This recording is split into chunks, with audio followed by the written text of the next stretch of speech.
والبدر يحكي ما سناء فاقه إلا ضياء الخاتمات محيرا. الخاتمات بنور ربي أنجم ونقاؤهن من الأديم. السلام عليكم ورحمه الله تعالى وبركاته. كيف دايرين؟ لاباس عليكم؟ مرحبا بكم معايا فيديو جديد على القناه. كنتمنى هذا الفيديو هذا ينال الاعجاب ديالكم ونلقاكم في احسن الاحوال يا رب. المهم البنات، اول حاجه غنشاركها معكم هنا كنت خرجت وكنت مشيت خديت شي بعض الاشياء وقلت ضروري ما نشاركو معكم. اول حاجه غنبدا معكم هي التشبيكه ديال الخبز اللي صراحه زوينه بزاف، وكذلك غنذكر لكم الاثمنه بشحال خديت هادشي.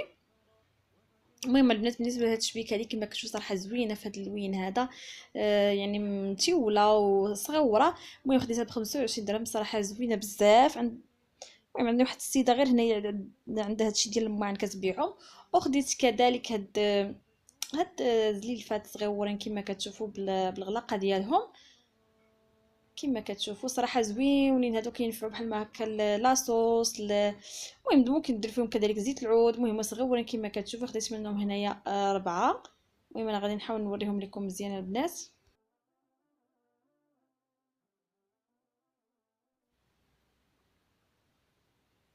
وخديت كذلك هاد اللعيبات هادو اللي كنحط فوق من الطباصل ديال فوق الطاوله اللي انا عندي في حالهم، ولكن قلت ضروري ما ناخذ شي وحدين اخرين بحال ما كان اللي نبدل بيهم. كما كتشوف خديت هاد اللوين، ما لقيتش شي لوين اللي مفتوح، انا اصلا مشيت على شي لون مفتوح ولكن ما لقيتوش. ومهم لقيت غير هاد اللوين، هاد الكريت هو صراحه زويون. بالنسبه لهاد البنات صراحه زوينين والكاليتي ديالهم صراحه زوينه وصحاحين، يعني راكم تصبروهم ما يوقع حتى شي حاجه ليهم، حتى اللون ما يتغيرش. الا لقيتو غير خذوهم. بالنسبه للثمن ديال هادو 5 دراهم الوحده، يعني الحبه انا خديت تما 6. صراحه زوينين احسن من هادو اللي انا حاطه دابا كما كتشوفوا، هادو اللي فوق الطابله راه خديتهم ب 25 درهم الوحده. ولكن راه ماشي شي حاجه، يعني راه خاصكم تحافظوا عليهم لواحد الدرجه، يعني ما تستعملوهمش يوميا، واش فهمتي يعني، واخا هكا كيتكرفسوا. اما هادو صراحه لي زوينين، عجبتني الكاليتي ديالهم صراحه زوينه وصحاحين. كما كتشوفوا كيجيو في هذا الكري هذا فيهم واحد الخطيطات في الكريم مغلوق وهي في الكريم مفتوح، اللي صراحه زوينين. ان شاء الله غادي نعاود نرجع عندها ونعاود ناخذ شي كري اللي ناخذ شي لوينات اللي هما يكونوا مفتوحين، لان الصالمون ديالي عندي كما كتشوفوا اللون ديالها مغلوق، يعني ضروري خاص ناخذ شي حاجه مفتوحه باش كتبان فيها. وخديت كذلك هذا الفانوس هذا اللي صراحه زويون كما كتشوفوا صغور كيفاش كيجي على هذا الشكل هذا، صراحه زوين. خديته حتى هو ب 25 درهم، اللي صراحه زوين كما كتشوفوا. كيعجبوني بحال الاشياء، انا اكثر كيعجبني هادشي ديال الديكورات، كيحمقني.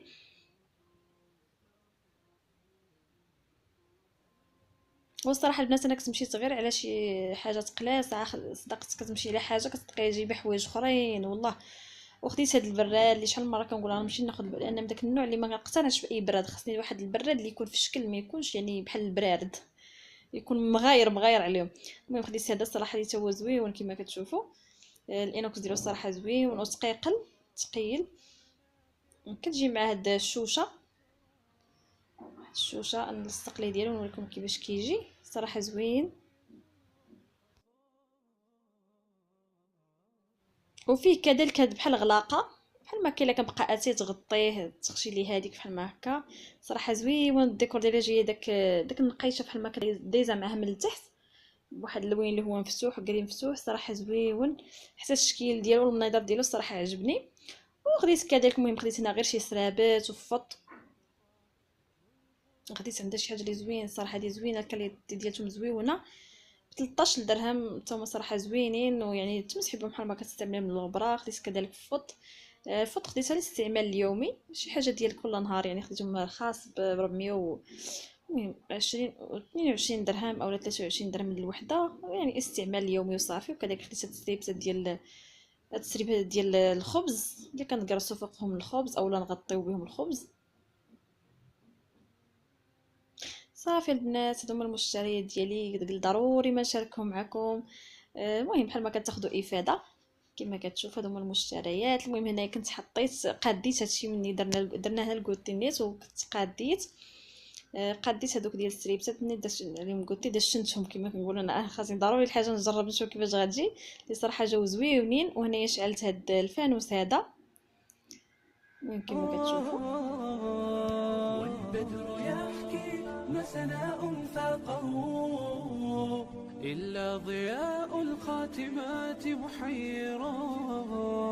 الخاتمات بنور ربي أنجم ونقاؤهن من الأديم تحدرا. أنعم بثانية تسامى ذكرها بالخاتمات فحق أن تتصدرا. فلابنة التحفيظ أسمى منزل وتظل بالقرآن عزا يشترى. أبنية التحفيظ أنت قدوة فبقلبك القرآن صار محبرا. صافي هنا دخلت المطبخ باش هكا نوجد وجبه العشاء. بالنسبه لبنات العشاء غندير لكم واحد الروز اللي كيجي رائع راه غير جربوه غتحماقوا عليه. المهم البنات بالنسبه للروز غنحتاجو هنايا بالنسبه للخضره اللي عندنا في هذا الروز عندنا هنا خيزو والكميه اللي المهم نتوما على حسب الكميه على حسب شحال غادي ديروا. كل ما كانت الكميه اكثر كل ما كتزيدوا خضره وكتزيدوا كذلك الروز.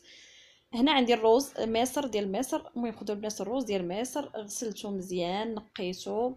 المهم انا درت واحد الكاسرون اللي غتغلى درت فيها واحد القبيصه ديال الملحه ودرت الروز ديالي اللي مغسول كما قلت لكم ومنقي. صافي درتو هنايا باش غادي يغلى يطلع ليا فيه الغليه كما كتشوفوا. نحاولوا نحركو باش هكا ما يلتصقش. وهنايا غادي ندوز باش غادي نقطع معكم الخضره اللي عندي. نوريكم الطريقه كيفاش غتقطعوه هذاك الخيزو كيفاش يجي. المهم البنات انا غادي نقيه.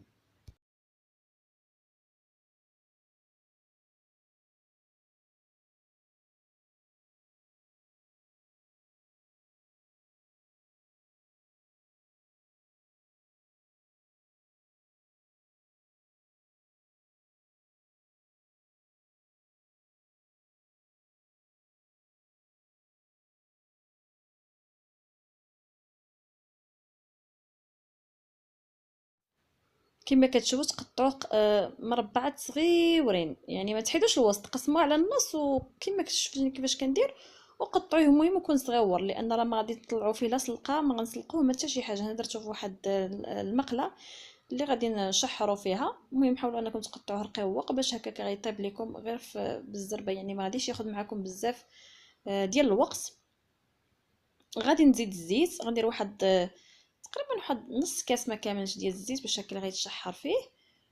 بالنسبه هنايا غادي نديروا ليه اعشاب. بالنسبه للاعشاب اللي عندي هنايا عندي هنايا داك الزنجبيل سكينجبير خضر وعندي كذلك شويه ديال اليازير وعندي شويه ديال الزعتر وعندي واحد الاوراق ديال سيدنا موسى كما كتشوف.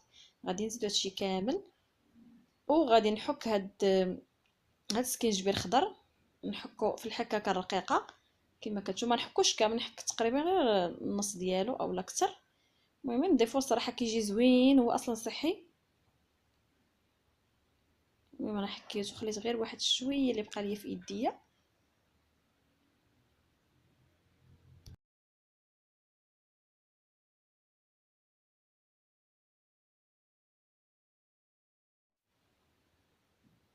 صافي وغادي نزيد واحد راس معلقه صغير. المهم تقريبا شي نص معلقه تقريبا ما عمراش نص معلقه ديال البزار ونص معلقه صغيره ديال السكينجبير اللي مطحون. واحد معلقه صغيره ديال الملحه. بالنسبه للملحه على حسب الذوق. صافي وغنديروا المقله ديالتنا فوق البوطه وغادي نشعلوا عليها وغادي نحاولوا اننا نشحروا هاد الاعشاب هادو مع المهم هاد الاعشاب والتوابل مع الخيزو ديالنا مزيان حتى يبدا يتشحر معاهم مزيان. هنايا مشيت للروز ديالي اللي كانت طلعت فيه الغاليه نحاولوا انه يطيب غير نص طيبه.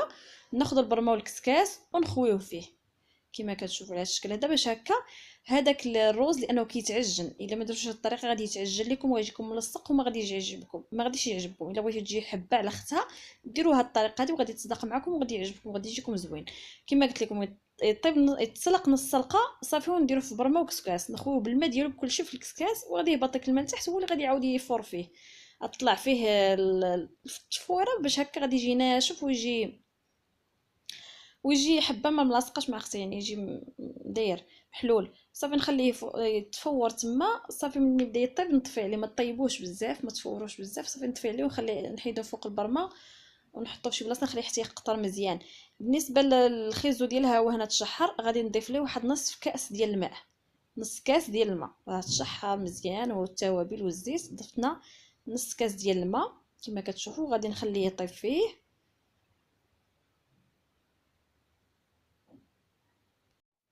صافي خليته كيطيب، ودزت هنا هاد الخيار اللي نقيتها كما كتشوفوا، حتى هي غنقطعها بنفس الطريقه اللي قطعت.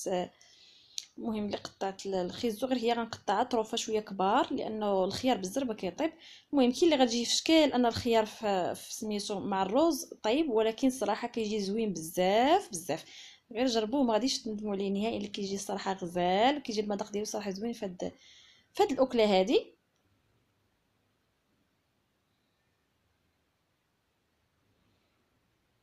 صافي البنات غنقطعو مزيان. المهم هاد الاكله البنات كيديروها الشناوه، صراحه كتجي زوينه.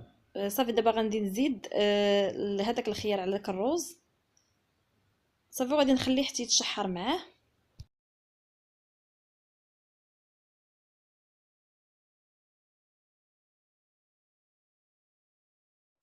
صافي غادي نشحرهم مع بعضياتهم مره اخرى، لان الخيار بالزربه كيطيب ما كياخذش بزاف ديال الوقت نهائي. نسخر هاد الخضره ديالي في واحد الجنب نفس المقلاه. فديك الزويته هذيك غادي نزيد الكفته. بالنسبه للكفته انا عندي هذه ديال الدجاج، كفته الدجاج اللي كتكون متبله. راه كتمشي عندهم كيكونوا كيبيعوا الدجاج مقطع وداكشي، عندهم هاد الكفته كتكون متبله، هي اللي ديروها صراحه كتجي هي اللي كتجي زوينه مع هاد الاكله هذه.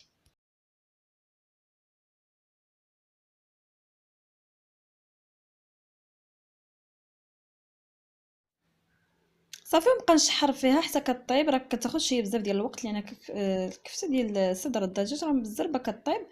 نحاول نفتتها ونشحرها عاد باش نخلطها مع الخضره ونخلط كل شيء، ونخليهم يزيدوا مازال يتشحروا مع بعضياتهم.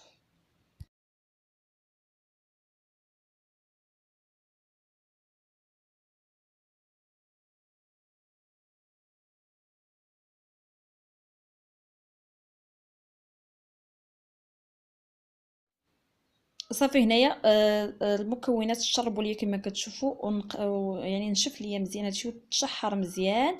دابا غادي نزيد عليه الرز. بالنسبه للرز راني حيدته من فوق من البرمه وخليته حتى قطر مزيان وبرد برد برد عاد باش نزيدو على هاد الخضره هادي. نحاولوا نخلطوا غير بشويه باش هكا ما نعجنوش الرز ديالنا.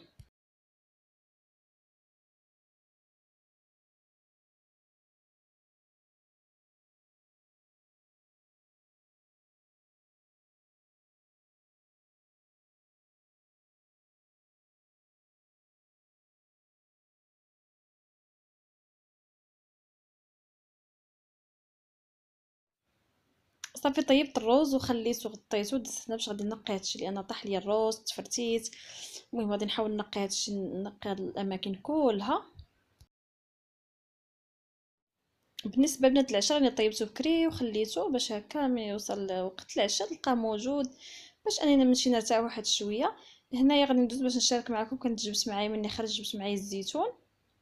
المهم البنات هنا كان عندي الزيتون، وكنت قلت ضروري ما نشرملو، وقلت كنصور ارا نصورو حتى هو معاهم.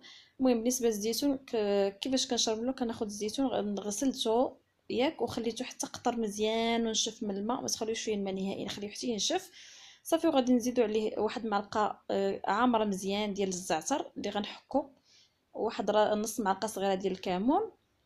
وغادي نزيد كذلك واحد المهم بالنسبه للهريسه على حسب الذوق، واحد نص معلقه ديال الهريسه الحاره. صافي وهنايا غادي نزيد زيت العود. المهم نزيد واحد الكميه ديال زيت العود، تقريبا واحد ربع كاس. واحد جوج دروس ديال الثومه غادي نحكو في الحكاكه رقيقه مزيان. صافي وغادي نخلط هادشي كامل مع بعضياتو مزيان كما كتشوفوا بهاد الطريقه هذه. نخلطهم مزيان. صراحه زوين هذا، ممكن ترافقوه في وجبه الفطور، كنحطوه اكثر في وقت الفطور. كيعجبني صراحه، كيجي زوين داك بن الثومه مع الزعتر مع السمن، صراحه كيجي زوين. اولا كذلك ممكن ترافقوا مع شلاضات في الماء كسلطه. المهم هنا غادي نديرو في هذه القريعه هذه اللي عقمتها. صراحه هاد القريعه زوينه ديما كنقول لكم الا لقيتهم غير خذوهم. فنين يعني، راه عندي انا مده تيكونوا في كارفور، غير خذوهم.